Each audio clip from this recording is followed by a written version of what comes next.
साल विधानसभा का चुनाव होने वाला है और चुनाव से ठीक पहले जातीय वोटों की गोलबंदी शुरू हो गई है। दलित वोट बैंक को साधने के लिए पटना में बीजेपी ने दलित महापंचायत का आयोजन किया और ये दावा किया है कि एनडीए की डबल इंजन वाली सरकार में SC/ST के लिए सबसे ज्यादा काम हुआ है और अब इस पर सियासत भी शुरू हो गई है। इस रिपोर्ट को देखिए। तुम चंदन हम पानी, जहाँ की अंग अंग बास समानी प्रभु जी। बिहार में इसी साल विधानसभा का चुनाव होने वाला है, मगर इलेक्शन में भले ही अभी कुछ महीनों का वक्त बाकी है, पर राजनीतिक दलों की लामबंदी की मुहिम तेज हो गई है। जातीय वोटों की गोलबंदी के लिए राजनीतिक दल एड़ी चोटी का जोर लगा रहे हैं। बिहार चुनाव में दलितों का वोट साधने के लिए बीजेपी ने रविवार को दलित महापंचायत का आयोजन किया। बतौर मुख्य अतिथि कार्यक्रम में शामिल भारतीय जनता पार्टी के बड़े नेता और केंद्रीय कानून मंत्री अर्जुन राम मेघवाल ने दावा किया कि डबल इंजन वाली एनडीए की सरकार में दलितों और महादलितों के लिए सबसे ज्यादा काम हुआ है। समानता, एक घर में लाइट, एक घर में लाइट नहीं, ये समानता। एक घर में एक घर कच्चा, एक घर पक्का, ये समानता। तो ये जो असमानता दूर करने का काम किया है वो सबसे ज्यादा नरेंद्र मोदी जी ने किया है। दलित महापंचायत में केंद्रीय कानून मंत्री अर्जुन राम मेघवाल ने रविदास की रचना को भी गुनगुनाया। साथ ही बाबा साहब भीमराव अंबेडकर के विचारों को भी मंच से साझा किया। उनकी पूरी कोशिश रही कि दलित वोट बैंक पर पार्टी की पकड़ मजबूत हो। दलित महापंचायत में बिहार बीजेपी अध्यक्ष दिलीप जायसवाल, डिप्टी सीएम सम्राट चौधरी और उप मुख्यमंत्री विजय कुमार सिन्हा सरीखे कई प्रमुख नेता शामिल हुए, जिन्होंने दावा किया कि पीएम मोदी ने ही बाबा साहब के विचारों को आगे बढ़ाया है।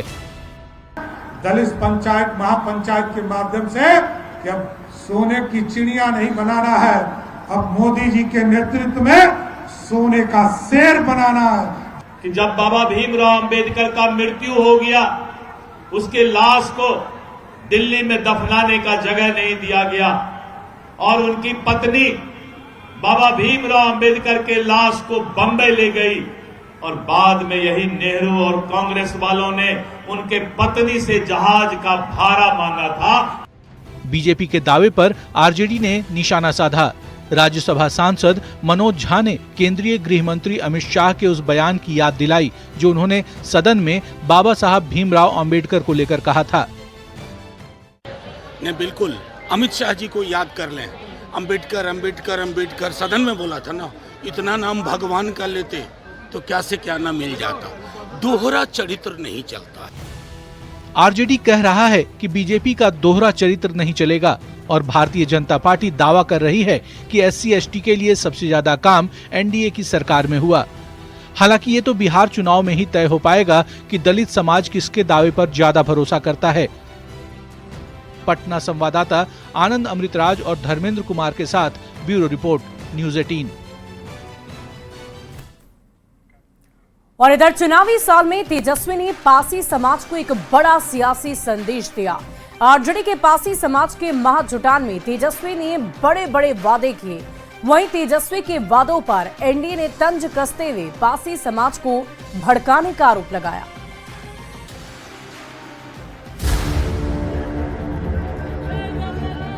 चुनावी साल में आरजेडी पासी समाज को साधने में जुट गई है। ये तस्वीरें हैं आरजेडी के पासी समाज के महाजुटान की।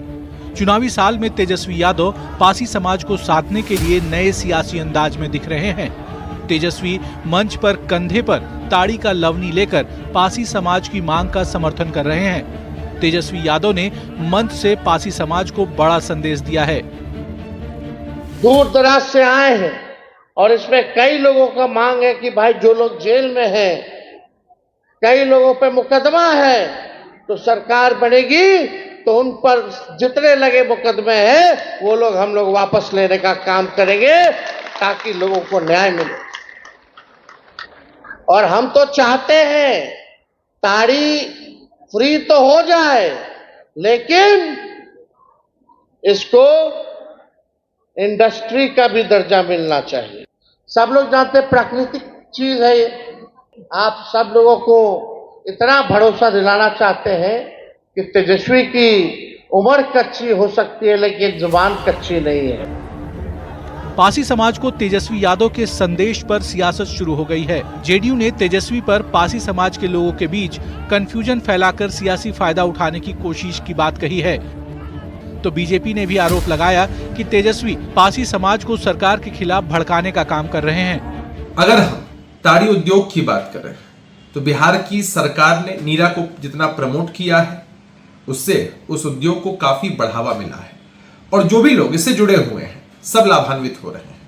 लेकिन तेजस्वी जी का एक ही काम है कि कैसे लोगों के बीच कंफ्यूजन फैलाया जाए और इसका राजनीतिक लाभ उनको मिल सके। 17 महीने की सरकार में तेजस्वी यादव ने पासी समाज के लिए कुछ भी नहीं किया, लेकिन आज जब सरकार में नहीं है तब पासी समाज की चिंता हो रही है। लोगों को सरकार के खिलाफ भड़काने का काम कर रहे हैं। मुख्यमंत्री नीतीश कुमार जी की नेतृत्व में एनडीए की सरकार गांव, गरीब, किसान, मजदूरों के लिए काम कर रही है, पासी समाज को भी सशक्त करने के लिए। चुनावी साल में आरजेडी ने पासी समाज का महाजुटान किया। आरजेडी अलग अलग जातियों को गोलबंद करने में लगी है।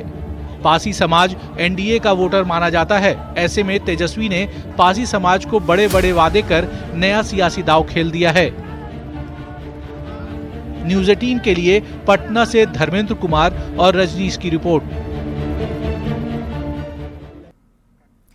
वहीं आरजेडी के पासी समाज के महाजुटान पर मंत्री प्रेम कुमार ने हमला बोला है। प्रेम कुमार ने कहा कि हमारी सोच सबका साथ, सबका विकास है।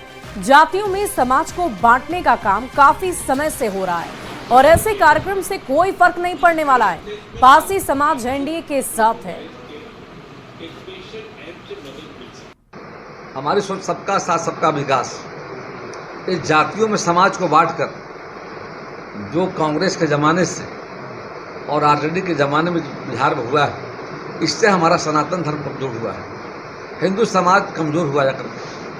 जनता इन बातों को समझ रही जाकर। ये सब आने वाले चुनाव को देखते हुए लोगों के बीच में भ्रम फैला करके अमुक जाति हमारे साथ है, जो कार्यक्रम जो भी हो रहे हैं जाकर के, इसका कोई फर्क पड़ने वाला नहीं जाकर। पासी समाज को हमारे साथ जाकर। और इधर वीआईपी प्रमुख मुकेश सहनी ने महागठबंधन की मुश्किलें बढ़ा दी है। मुकेश सहनी ने 60 सीट और डिप्टी सीएम पद पर दावेदारी ठोकते हुए बड़ा बयान दे दिया। सहनी ने कहा कि अगर ठीक से सीटों का बंटवारा नहीं हुआ तो गठबंधन बिखर जाएगा। मुकेश सहनी के बयान पर सियासत गर्म हो गई है। हमने टारगेट सेट किया कि हमारी पार्टी को 60 सीट पे हम लोग चुनाव लड़ेंगे, बाकी सहयोगी लड़ेंगे। वीआईपी पार्टी का डिप्टी सीएम होगा। चुनावी साल में महागठबंधन की मुश्किलें बढ़ती जा रही हैं। वीआईपी प्रमुख मुकेश सहनी ने 60 सीट और डिप्टी सीएम के पद पर दावा ठोक दिया है। मुकेश सहनी ने बड़ा बयान देते हुए कहा, अगर सभी दलों के बीच ठीक से सीटों का बंटवारा नहीं होता है तो गठबंधन बिखर जाएगा। तो इस बार हमने टारगेट सेट किया कि हमारी पार्टी को 60 सीट पे हम लोग चुनाव लड़ेंगे, बाकी सहयोगी लड़ेंगे। वीआईपी पार्टी का डिप्टी सीएम होगा, ये हमने टारगेट सेट किया। हमने कहा ना, सभी लोग ईमानदारी से अगर चुनाव लड़ेंगे, सबके पास पर्याप्त सीट है और यहाँ तो हम लोग 2-4 सीट दूसरे को भी दे सकते, इतना हमारे गठबंधन में सीट है और सब मिलकर लड़ेंगे। सरकार अगर बनाना है तो अगर जब हम किसी का हिस्सा अगर अकेले खाने के चक्कर में रहेंगे तो निश्चित तौर पे गठबंधन ब्रेक। मुकेश सहनी के 60 सीट और डिप्टी सीएम के पद पर दावा ठोकने के बाद बिहार की सियासत सुलग गई है। एनडीए ने महागठबंधन पर तंज कसते हुए उसे महाठगबंधन बताया, तो कांग्रेस और आरजेडी का दावा है कि सीटों का बंटवारा सहज तरीके से हो जाएगा। महागठबंधन में एका है ही नहीं। पहले से ही कहा जा रहा है कि यह ठगों का गठबंधन है और इसमें शामिल दल और उनके नेताओं के अपने अपने स्वार्थ। सीटों को लेकर कांग्रेस और राजद के बीच रस्साकसी चल रही है। राजद कांग्रेस को 25 से अधिक सीट देने के पक्ष में नहीं है, जबकि कांग्रेस की मांग 3 अंकों में है। मुकेश सहनी का यह बयान एक प्रकार से चेतावनी भी है। हमने तो पहले ही कहा है कि ये महागठबंधन नहीं बल्कि महाठगबंधन है। यहाँ जो गठजोड़ नेताओं के बीच में है वो सिर्फ इसलिए है कि किसको कितनी सीटें मिल जाए, कौन मुख्यमंत्री का चेहरा बन जाए। आदरणीय मुकेश सहनी जी एक गंभीर नेता है और मीडिया के माध्यम से उन्होंने अपनी पीड़ा व्यक्त की कि सम्मानजनक सीट नहीं मिलने पे गठबंधन तोड़ दिया जाएगा। उनकी बातों को हल्के में नहीं लेना चाहिए, उनकी बातों को गंभीरता से लें।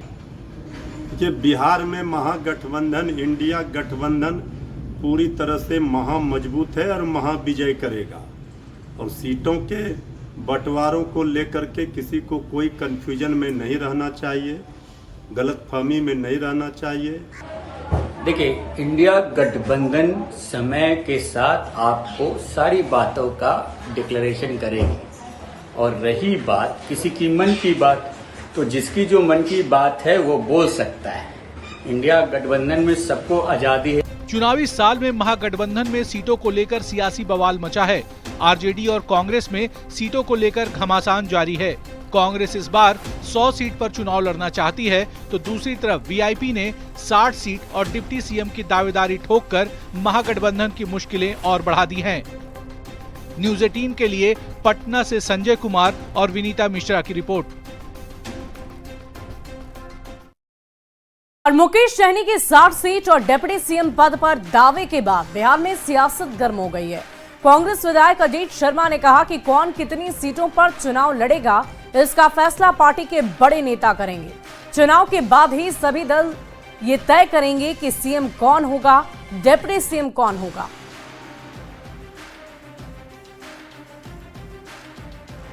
ये सवाल आदरणीय खड़गे साहब, राष्ट्रीय अध्यक्ष आदरणीय राहुल गांधी जी, आदरणीय हमारे लालू प्रसाद यादव जी, आदरणीय तेजस्वी यादव जी से पूछिए। यह तय उन लोग को बैठ के करना है। गठबंधन रहेगा, ये आदरणीय राहुल गांधी जी कह चुके हैं, गठबंधन में चुनाव होगा। अब सीट कौन कितना लड़ेगा, ये लोग सब लोग बैठ के आपस में जितने महागठबंधन में पार्टियां सब लोग बैठ के तय करेंगे, ताकि इस बार एनडीए को हराएं और इंडिया गठबंधन चुनाव जीते। इसकी तैयारी करनी है। जब जीत होगा, यह भी तय हो जाएगा कौन मुख्यमंत्री बनेगा।